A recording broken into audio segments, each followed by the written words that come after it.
శ్రీ గురు గౌరంగో జయత. హరే కృష్ణ కృష్ణ కృష్ణ హరే హరే, హరే రామ రామ రామ హరే హరే.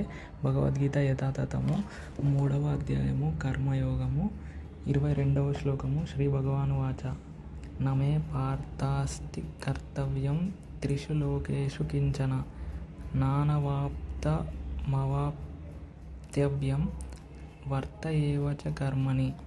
అర్థము: శ్రీకృష్ణ భగవానుడు పలికెను, ఓ పృథా కుమార, ముల్లోకాలలో నాకు విధింపబడిన కర్మ ఏదీ లేదు, నేను కోరేది ఏదీ లేదు, దేనిని పొందవలసిన అవసరం లేదు, అయినా కూడా నేను విద్యుక్త కర్మలలో నెలకొన్నాను అని ఈ విధంగా శ్రీకృష్ణ భగవానుడు అర్జునుడితో అన్నారనమాట.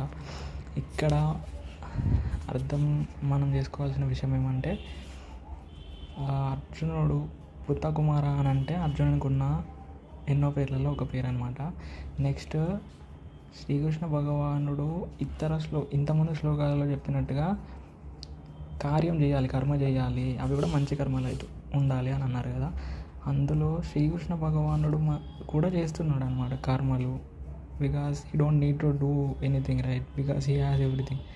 He has everything, he is powerful అనే విషయం అనేది ఇందులో చెప్పబడుతుంది అనమాట. ఈ శ్లోకంలో అసలు విద్యుక్త కర్మలు చేయవలసిన అవసరమే లేదు.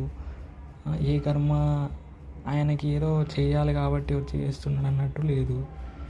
ఆయన కోరుకొని ఇగో దీనికోసం నేను చేస్తున్నా అనేది లేదు.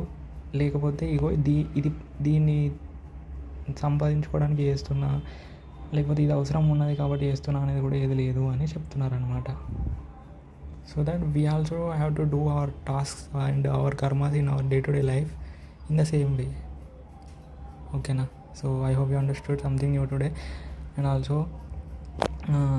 comment your thoughts and your ideas also, and also any feedback also. And thank you and goodbye. Hare Krishna.